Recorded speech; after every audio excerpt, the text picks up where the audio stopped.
Good morning, everyone. Today, the panel in the Grenfell Tower Inquiry is publishing its final report dealing with the root causes of the fire.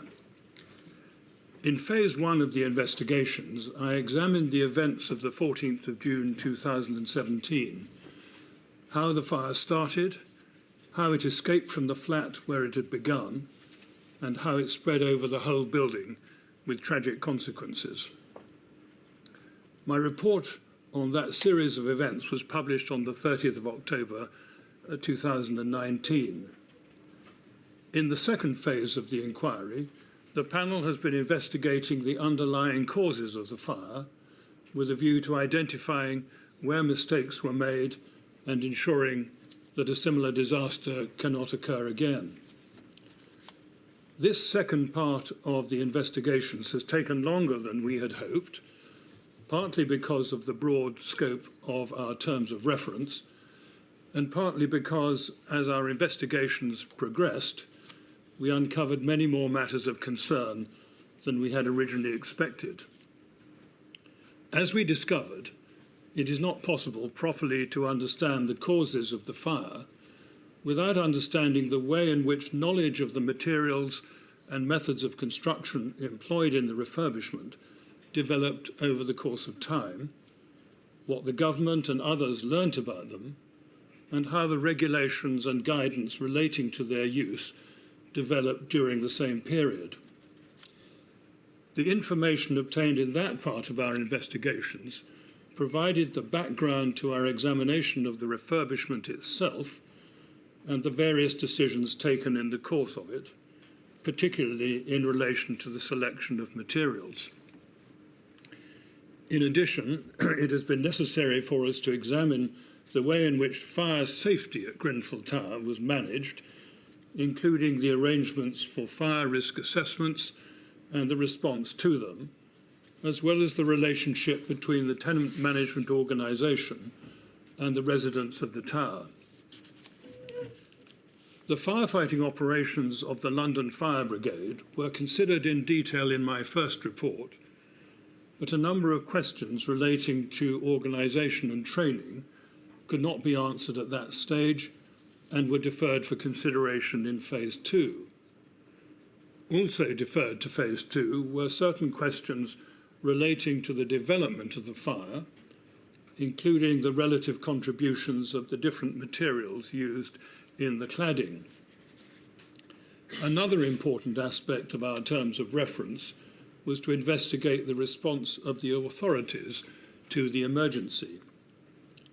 Finally, but most importantly, it was necessary for us to investigate in as much detail as the evidence would allow the circumstances surrounding the deaths of those who perished in the fire. The report we're publishing today contains our findings on all these and other matters. However, the simple truth is that the deaths that occurred were all avoidable, and those who lived in the tower were badly failed over a number of years and in a number of different ways by those who were responsible for ensuring the safety of the building and its occupants. They include the government, the tenant management organisation, the Royal Borough of Kensington and Chelsea, those who manufactured and supplied the materials used in the refurbishment, those who certified their suitability for use on high-rise buildings, the architect, the principal contractor, and some of its subcontractors, in particularly Harley Curtain Wall and its successor Harley Facades, some of the consultants, in particular the fire engineer Exover Warrington Fire, the local authority's building control department, and the London Fire Brigade. Not all of them bear the same degree of responsibility for the eventual disaster, but as our reports show, all contributed to it in one way or another, in most cases through incompetence, but in some cases through dishonesty and greed. The failings can be traced back over many years, and our efforts to get to the bottom of what went wrong and why account for the length of our report and the time it has taken us to produce it. However, if an inquiry of this kind is to produce anything of value, it is necessary for those who can influence the future direction of the construction industry, the fire and rescue services, the management of fire safety in buildings, and resilience planning, to understand exactly where mistakes were made and how they can be avoided in the future. The report is divided into 14 parts, broadly by reference to related subjects. Some parts contain several chapters, some only one. As with the Phase 1 report, it begins with an introduction followed by an executive summary.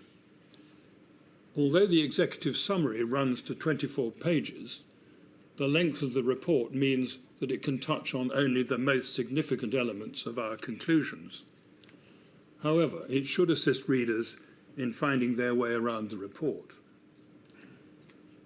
Part 2 describes significant events that provided the background to the fire. It begins by explaining how the regulations and guidance in force at the time of the refurbishment came into being, and the way in which the reaction to fire of materials used in the construction of modern high-rise buildings was tested. We then consider the involvement of the government in the form of the then Department for Communities and Local Government, the way in which it sought to monitor the causes of fires when they occurred, and most importantly, the warning signs that were emerging from as early as 1991 that some kinds of materials, in particular aluminium composite material panels with unmodified polyethylene cores, were dangerous.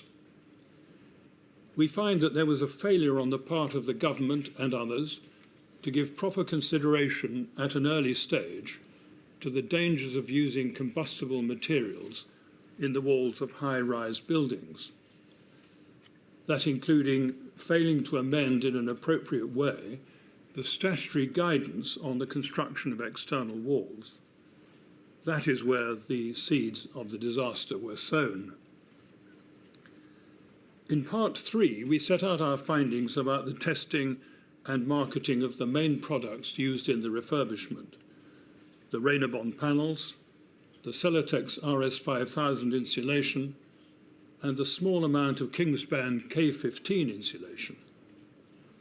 We discovered that there had been systematic dishonesty on the part of manufacturers involving deliberate manipulation of the testing processes and calculated attempts to mislead purchasers into thinking that what were combustible materials complied with the provisions of the statutory guidance that advised against their use. That dishonest approach to marketing was compounded by the failure of two of the bodies that provided certificates of compliance with the building regulations and statutory guidance: the British Board of Agreement and Local Authority Building Control, to scrutinise the information provided to them with sufficient care and exercise the degree of rigour and independence that was to be expected of them. The tenant management organisation was at the heart of events leading up to the fire. In Part 4 of the report, we make our findings about its relationship with the residents of Grenfell Tower. We find that the organisation was badly run and failed to respond to criticisms of its treatment of residents contained in independent reports produced in 2009. It is clear that for some years before the fire, relations between the TMO and residents were marked by distrust, antagonism, and increasingly bitter confrontation.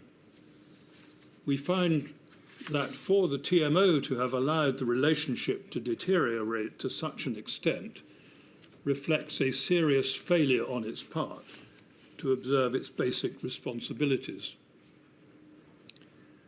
Part 5 of the report is concerned with the management of fire safety at the tower. Again, we find that the residents were badly let down.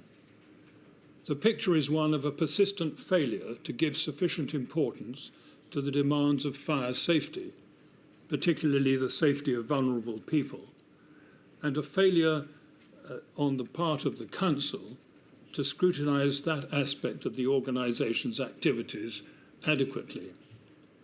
Part of the reason for that was the failure of the Chief Executive, Robert Black, to ensure that the board of the TMO and the Council were kept properly informed of matters affecting fire safety. That was despite periodic expressions of concern by the London Fire Brigade about compliance with the fire safety order, all of which should have been drawn to their attention. The TMO's failure to attach sufficient importance to fire safety is illustrated by its reliance on a single person, Carl Stokes, as fire risk assessor for its entire estate, despite his lack of qualifications and experience, by its failure to carry out necessary remedial work identified in fire risk assessments promptly, by its failure to provide measures to mitigate the absence of an effective smoke ventilation system, and by its failure to introduce appropriate arrangements for inspecting and maintaining fire prevention systems, in particular self-closing devices on the entrance doors to individual flats. In addition, the TMO failed to maintain a reasonably accurate record of those residents of the tower who were vulnerable for one reason or another and likely to need help to escape if a fire occurred. Part 6 of the report contains our findings about the refurbishment itself, and again the picture is disturbing.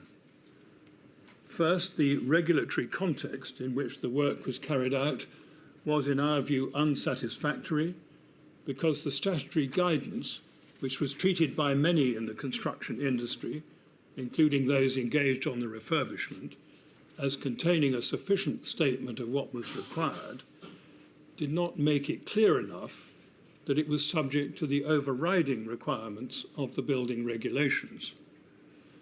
That was a particular problem in relation to the rain screen panels, which, although they satisfied the requirement in the guidance for a material with a Class 0 surface, contained a highly combustible core. But that is only the beginning. The tenant management organisation, as the client, manipulated the process of appointing an architect to design the refurbishment in order to avoid the need to invite open tenders for the architectural services. It did so because it wanted to appoint Studio E, the architect for the existing Academy and Leisure Centre project, despite the fact that it had no experience of overcladding a high-rise building.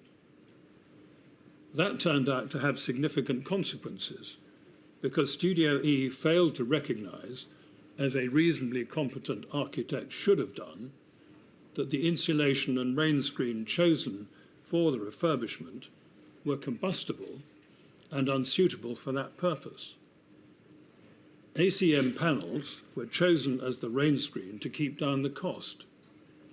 Neither Ryden, the principal contractor, nor Harley, its cladding subcontractor, was aware of the properties of the materials specified for use in the refurbishment, although Harley, as a specialist subcontractor dealing with cladding, should have been, and Ryden, as principal contractor, had its own responsibility to ensure the materials were suitable. One of the problems that afflicted the refurbishment was a failure on the part of all concerned to understand where responsibility for any particular decision lay. That was especially the case in relation to the choice of the rain screen. The generally prevailing view was that since aluminium composite material panels had been used on other buildings without apparent problems, they were suitable for use on the tower. But no one was prepared to accept responsibility for having chosen them, and when questioned, everyone who was asked said that someone else had been responsible for ensuring that they were suitable. we find that Studio E, Ryden and Harley all took an unacceptably casual approach to contractual relations. None of their employees engaged on the project understood the relevant provisions of the building regulations, the statutory guidance, or such guidance from industry sources as was then available. That might not have mattered quite so much if proper advice had been taken from a competent and experienced fire engineer, or if building control had performed its task properly. In fact, the tenant management organisation did instruct Exover Warrington Fire to produce a fire safety strategy for the refurbishment, which should have included advice on the effect of the overcladding and the compliance of the external walls with the functional requirements of the building regulations. Exover produced 3 versions of a fire safety strategy, but each version was stated to be a draft and was incomplete because it did not deal with that particular question, which it said would be covered in a future issue of the report. It was clear, therefore, that the fire safety strategy was incomplete, but no one asked Exover to finish its work, nor did anyone provide it with details of the proposed cladding to enable it to do so. Exover itself failed to ask for the missing information or to complete the work it had been instructed to carry out. The failure to obtain a final report was probably critical, because if Exover had considered the proposed cladding, it should, and probably would, have identified the fact that the insulation and the rain screen did not comply with the statutory guidance or, more importantly, the building regulations. In Part 8, we set out our findings on the management and training of the London Fire Brigade in the years leading up to the fire. That part of our investigations represented a continuation of the work started in Phase 1, in which I described the response of the LFB on the night. I was critical of certain aspects of that response, in particular the way in which the control room handled calls from people trapped in the building, and the actions of some of the incident commanders who had not been properly trained to deal with a fire of that nature. That made it necessary for us to examine the London Fire Brigade's management and training in the period leading up to the fire, as well as the way in which it made use of the information available to it. In our report, we find that there were deficiencies in the organisation and management of the control room, the training of control room officers, and in the commissioning and delivery of training to operational crews, in particular in relation to incident command. There were also deficiencies in the collection of information needed to enable crews to prepare effectively to respond to fires in individual buildings. The primary cause of those problems was a chronic lack of effective leadership, combined with an undue emphasis on process and an attitude of complacency. We have also returned to investigate some aspects of the firefighting operations on the night of the fire, on which I was unable to make findings in Phase 1, in particular problems with communications and the supply of water. I shall return to Part 9 of the report in a moment, but for now I move to Part 10, in which we examine the authorities' response to the fire. Once again, we have found that those who lost their homes as a result of the fire were badly let down by the organisations that should have provided the support they desperately needed.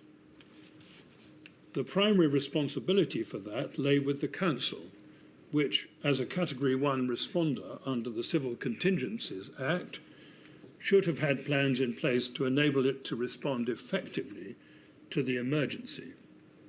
In the event, however, it had failed to put in place suitable plans or to provide the training to its staff that was required to enable it to respond effectively to the situation it faced. In addition, its chief executive was ill-suited to taking control of what was undoubtedly a very serious challenge. The Council did not have the capacity to identify those who needed accommodation and other important forms of assistance, nor did it have arrangements in place for communicating with those affected by the disaster or the wider public. As a result, it was not capable of meeting the immediate needs of those who had been displaced and from their homes for food and shelter. In the end, it was local, voluntary and community organisations that filled the gap by providing rest centres and temporary shelter. The London-wide resilience structures that were intended to enable the capital to respond to an emergency affecting more than one borough did not operate effectively, partly because they were not designed to provide central direction to the response, and partly because the Royal Borough of Kensington and Chelsea did not seek assistance promptly. In the event, the government, in the form of a senior official in the Department for Communities and Local Government, brokered an arrangement under which the experienced town clerk of the City of London took control of the operation. An important chapter of this part records the evidence given by those who were personally affected by the fire. We are acutely aware that giving evidence, particularly giving evidence in public, was a difficult and daunting experience. We should therefore like to thank all of those who contributed to our investigations by giving evidence, both in the form of witness statements and by being willing to speak about their experiences in public.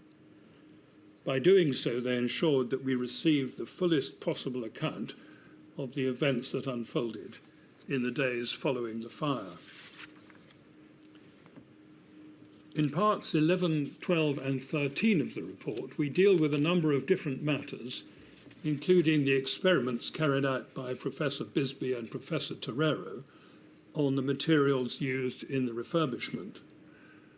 They confirmed that the Renabond aluminium composite material panels were the primary reason for the fire's devastating progress. Part 14 contains our recommendations. Although some steps have already been taken to respond to the many failures that we have identified, we think that more can and should be done to bring about a fundamental change in the attitudes and practices of the construction industry. Only such a change can ensure that in future buildings in general and higher risk buildings in particular are safe for those who live and work in them. We think that in different ways implementation of our recommendations will improve fire safety, particularly in high-rise buildings, and ensure that dangerous materials cannot be used in construction in the future. They will also improve the efficiency of fire and rescue services nationally. Our recommendations include, but are not limited to, the following: the appointment of a construction regulator to oversee all aspects of the construction industry, bringing responsibility for all aspects of fire safety under one government department, the establishment of a body of professional fire engineers properly regulated and with protected status, and the introduction of mandatory fire safety strategies for higher risk buildings, a licensing scheme for contractors wishing to undertake the construction or refurbishment of higher risk buildings, the regulation and mandatory accreditation of fire risk assessors, the establishment of a College of Fire and Rescue to provide practical, educational and managerial training to fire and rescue services, and the introduction of a requirement for the government to maintain a publicly accessible record of recommendations made by select committees, coroners and public inquiries, describing the steps taken in response to them or its reasons for declining to implement them. I now return to part 9 of the report, which is the most personal part and contains the most difficult reading. It contains a detailed account of the circumstances surrounding the deaths of those who perished in the fire.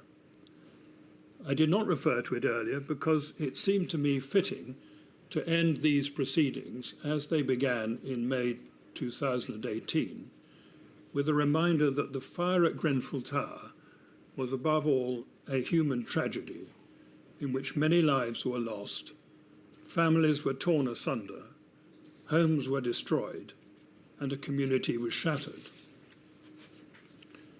The detailed reconstruction we have provided will be for many one of the most important parts of our report. Although it may make painful reading, those who lost relatives and friends naturally feel a need to know as much as possible about their loved ones' last moments. I said on many occasions that I hoped we could find sufficient facts to satisfy the coroner of the circumstances surrounding their deaths and avoid the need for any further proceedings. I'm now able to say that we've been able to make detailed findings about the circumstances in which people died, including calls made to the emergency services, the transfer of information from the control room to the incident ground, the recording of that information on its way to and at the bridgehead, and the steps taken to rescue those who were trapped.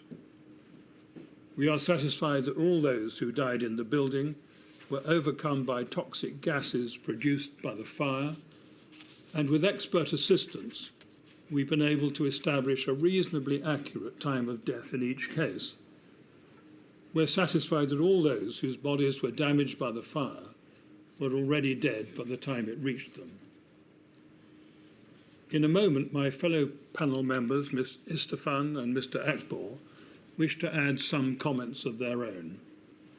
Before they do so, however, I should like to thank the inquiry team, without whom it would not have been possible to carry out an investigation of this kind.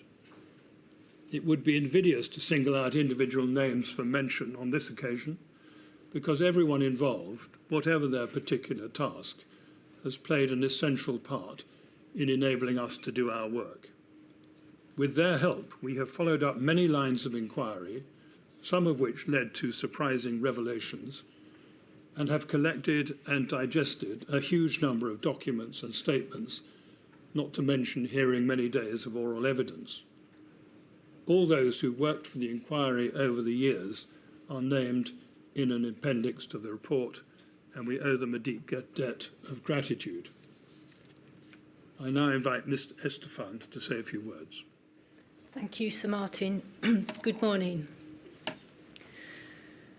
Before I joined the inquiry panel, I spent nearly 30 years as an architect. In that role, I developed a particular interest in health and safety, fire, and accessibility matters. Returning home from a holiday in June 2017, I flew over West London and saw the burning tower in the early hours from the air. As for so many others, this was a profound shock. First, of course, as a human response, but also as a professional who had spent their career working to make buildings safe. Throughout this inquiry, we have been determined to find out how such a disaster was possible and what needs to be done to save lives in the future. As Sir Martin has just summarised, we have found many failings across a wide range of institutions, organisations and individuals that spanned many years, which together have led to the terrible fire at Grenfell Tower. They include many failures of the construction industry, my own sector, which is where I will focus my comments on today. Since the fire, the government has passed the Building Safety Act. The Act is welcome, but we need to go further. Our report identifies what we think is needed to make sure the legacy of Grenfell is real and brings about lasting and progressive change. Our recommendations place new burdens and responsibilities on people and organisations, I make no apologies for that. Put simply, if you work in the construction industry and you do not feel the weight of responsibility you have for keeping people safe, you are in the wrong job.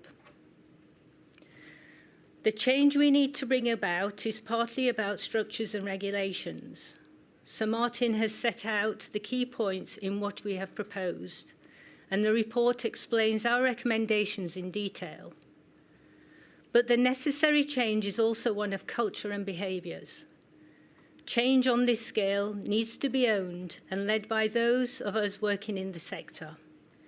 It is not enough to pass an Act of Parliament and to sit back and think the work is done. Without change in behaviour and a recognition that the needs of the people who use our buildings must be placed at the centre of our work, the lessons of Grenfell will not truly be learnt in full. One of the core themes of our report is technical incompetence of many of those involved in the refurbishment project. As hundreds of other buildings are now known to have similar cladding systems, it is clear that the problem of incompetence is widespread. It follows that part of the change that is needed to the culture of the industry is an ongoing commitment to the development of professional skills. If we are not professionally curious, we will not become technically competent. Again, this change needs everyone in the construction industry to play their part in the implementation of the inquiry's recommendations. We must also keep at the very forefront of our minds our responsibilities towards those who are most vulnerable. At Grenfell, a significant number of those who died were children, had disabilities, or were vulnerable in other ways. The risks posed by a particular building and the right response to those risks are always as diverse as the people who live or work in it. That is why we recommend that the government thinks again about defining higher risk buildings solely by reference to their height. It is why the fire safety strategies must be provided for safety of all occupants. And it is why a stay-put strategy will never be appropriate where there is a risk of fire spreading over the building's external walls. It is why we recommend that the government guidance should be reviewed so that the safety and resilience of a building is prioritised. And it is why we stand by the inquiry's Phase 1 recommendation that the need for PEEPs, personal emergency evacuation plans, for residents with mobility issues or other impairments. As an inquiry panel, we have acted throughout with fairness, independence and impartiality. That is what the law requires.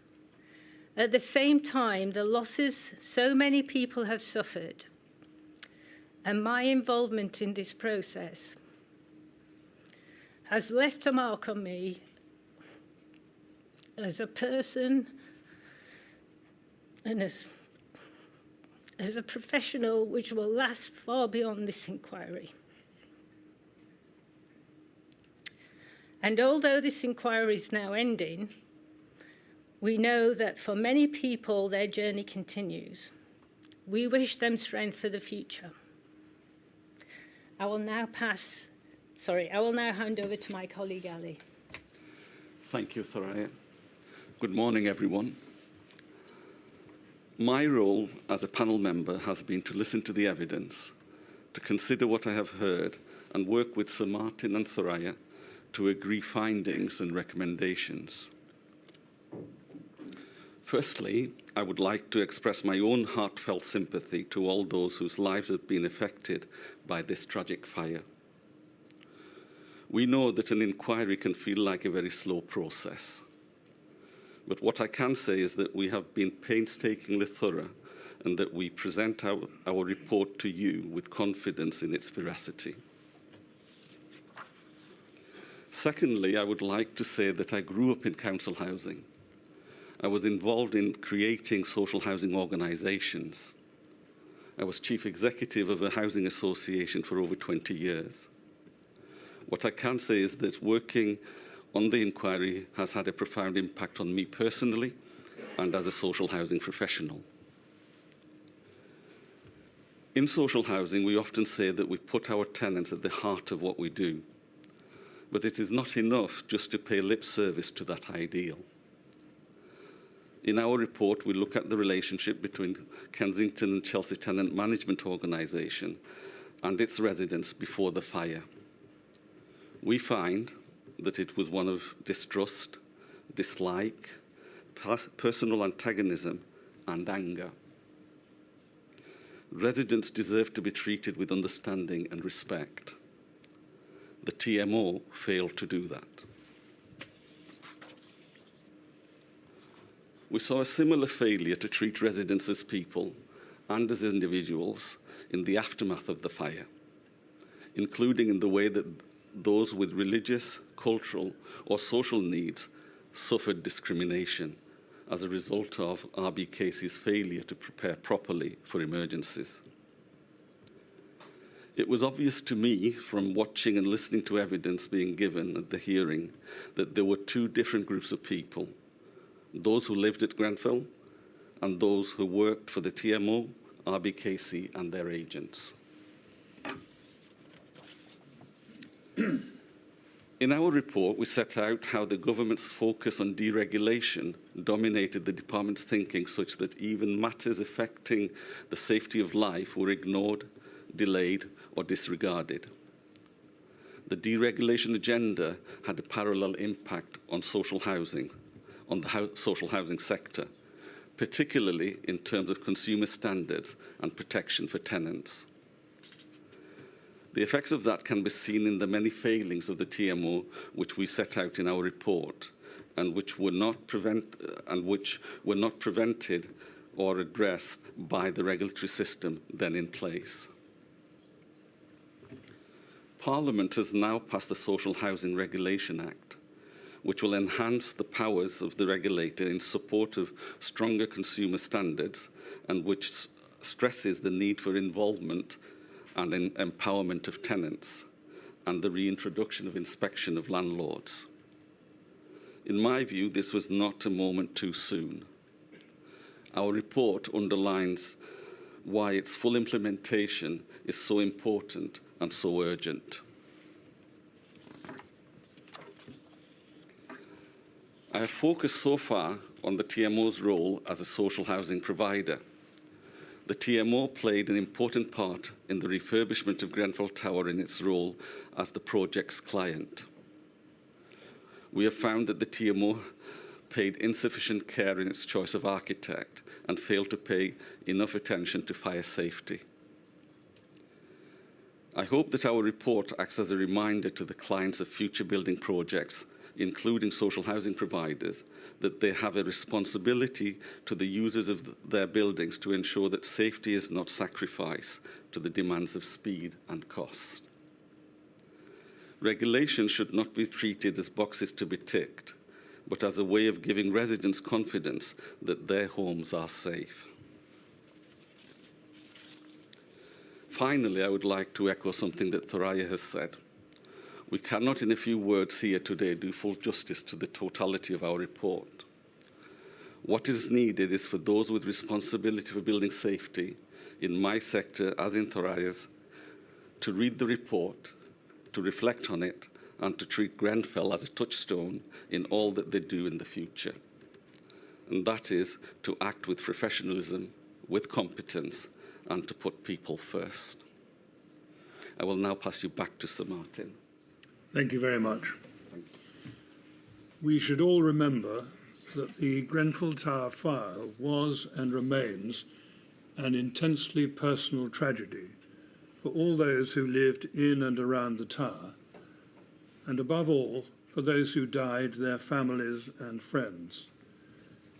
We invite you, therefore, to join us in remembering them while I read out their names. Fathia Ahmed El Sanusi, Abu Fras Mohammed Ibrahim, Isra Ibrahim, Mohammed Amid Sabah Neda, Hesham Rahman, Rania Ibrahim, Fethia Hassan, Hania Hassan, Marco Gottardi, Gloria Trevisan, Raymond Herbert Moses Bernard,